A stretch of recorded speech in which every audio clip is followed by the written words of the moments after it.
Hello friends, आपका स्वागत है हमारे चैनल धार्मिक जिंदगी कहानियाँ में। आज आपके लिए लेके आई हूँ एक और कहानी जिसका नाम है ईश्वर पर भरोसा। फ्रेंड्स, अगर आप हमारे चैनल पहली बार आए हैं तो चैनल को सब्सक्राइब कीजिए और साथ में लगे बेल आइकन को भी प्रेस कीजिए ताकि हमारी कहानी सबसे पहले आप सुन सके। कहानी पसंद आए तो लाइक और शेयर करें।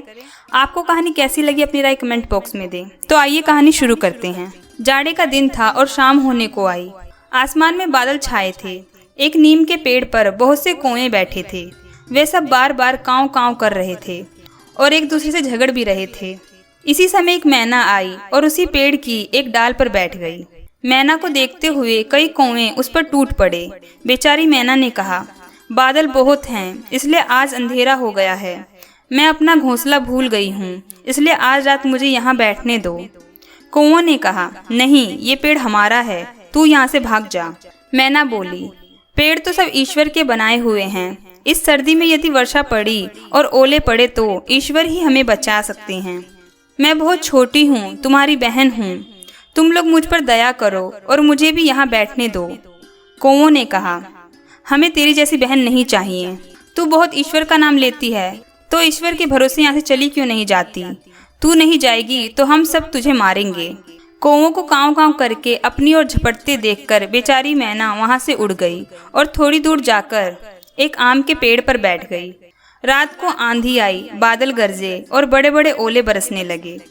कौवे काँव काँव करके चिल्लाएं, इधर से उधर थोड़ा बहुत उड़े, परंतु ओलों की मार से सबके सब घायल होकर जमीन पर गिर पड़े। बहुत से कौवे मर गए। मैना जिस आम के पेड़ पर बैठी थी उसकी एक डाली टूटकर गिर गई। डाल टूटने पर उसकी जड़ के पास पेड़ में एक खंडर हो गया। छोटी मैना उसमें घुस गई और उसे एक भी ओला नहीं लगा। सवेरा हुआ और 2 घड़ी चढ़ने पर चमकीली धूप निकली। मैना खंडर में से निकली।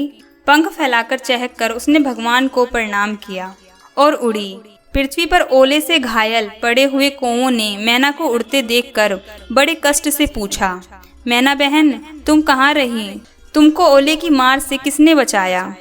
मैना बोली, मैं आम के पेड़ पर अकेली बैठी भगवान से प्रार्थना करती रही और भगवान ने मेरी मदद की। दुख में पड़े असहाय जीव को ईश्वर के सिवा कौन बचा सकता है?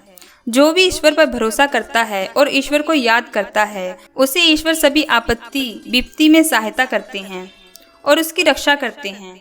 ईश्वर के कृत्य अनोखे होते हैं। हमारे समझने में कमी हो सकती है, परंतु उसके करने में नहीं। उम्मीद है दोस्तों आपको ये कहानी पसंद आई होगी। फिर मिलती हूँ एक और नई कहानी के साथ। तब तक के लिए अपना ख्याल रखें।